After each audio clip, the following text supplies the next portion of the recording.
Friends, പുതിയൊരു വീഡിയോയിലേക്ക് എല്ലാവർക്കും സ്വാഗതം. നമ്മൾ കേരള ബ്ലാസ്റ്റേഴ്സുമായി ബന്ധപ്പെട്ടുള്ള ന്യൂസുമായിട്ടാണ് വന്നിട്ടുള്ളത്. കേരള ബ്ലാസ്റ്റേഴ്സ് നിലവിൽ സൂപ്പർ കപ്പിനായിട്ടുള്ള തയ്യാറെടുപ്പിലാണ്. ബ്ലാസ്റ്റേഴ്സ് ഗോവയിൽ പ്രീ സീസൺ പുരോഗമിച്ചുകൊണ്ടിരിക്കുകയാണ്. ഈ മാസം 30-നാണ് ബ്ലാസ്റ്റേഴ്സിലെ ആദ്യ മത്സരം വരുന്നത്. രാജസ്ഥാൻ യുണൈറ്റഡുമായിട്ടാണ് ബ്ലാസ്റ്റേഴ്സിലെ സൂപ്പർ കപ്പിലെ ആദ്യ മത്സരം വരുന്നത്.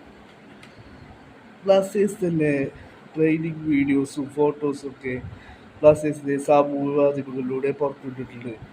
ഇതിൽ നിന്നും ബ്ലാസ്റ്റേഴ്സിന്റെ ഈ ഒരു വർഷത്തെ സ്ട്രാറ്റജി നമുക്ക് മനസ്സിലാക്കാം. ഒരു അതിവേഗ ഫുട്ബോളായിരിക്കും ബ്ലാസ്റ്റേഴ്സ് ഡേവിഡ് കാറ്ററുടെ കീഴിൽ ഈ ഒരു സീസണിൽ കാഴ്ചവെക്കുവാനായി പോകുന്നത്.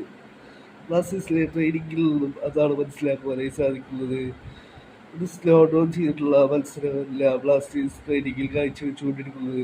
ഒരു അതിവേഗ ഫുട്ബോളാണ് ഈ ഒരു വർഷം ബ്ലാസ്റ്റേഴ്സ് കാഴ്ചവെക്കാനായി പോകുന്നത് എന്നാണ് ട്രെയിനിങ് വീഡിയോസിൽ നിന്ന് നമുക്ക് മനസ്സിലാക്കുവാനായി സാധിക്കുന്നത്. ഇതിന്റെ ഭാഗമായിട്ടാണ് ബ്ലാസ്റ്റേഴ്സ് തിയാഗോ ആൽവസിനെ പോലത്തെ താരങ്ങളെ ബ്ലാസ്റ്റേഴ്സ് ടീമിൽ എത്തിച്ചിട്ടുള്ളത്. അതിവേഗമായിട്ട് വിങ്ങിൽ കളിക്കുന്ന ഒരു താരമാണ് തിയാഗോ ആൽവസ്. അദ്ദേഹത്തെ ഇപ്പോൾ ബ്ലാസ്റ്റേഴ്സ് ടീമിൽ എത്തിച്ചിട്ടുണ്ട്.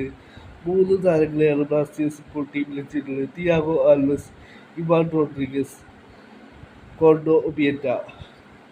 ഈ 3 താരങ്ങളും പതിവിൽ നിന്നും വ്യത്യസ്തമായി ബ്ലാസ്റ്റേഴ്സിന്റെ പ്രീ സീസണിൽ സ്റ്റാർട്ടിങ്ങിൽ തന്നെ ബ്ലാസ്റ്റേഴ്സിനോടൊപ്പം ജോയിൻ ചെയ്തിട്ടുണ്ട്.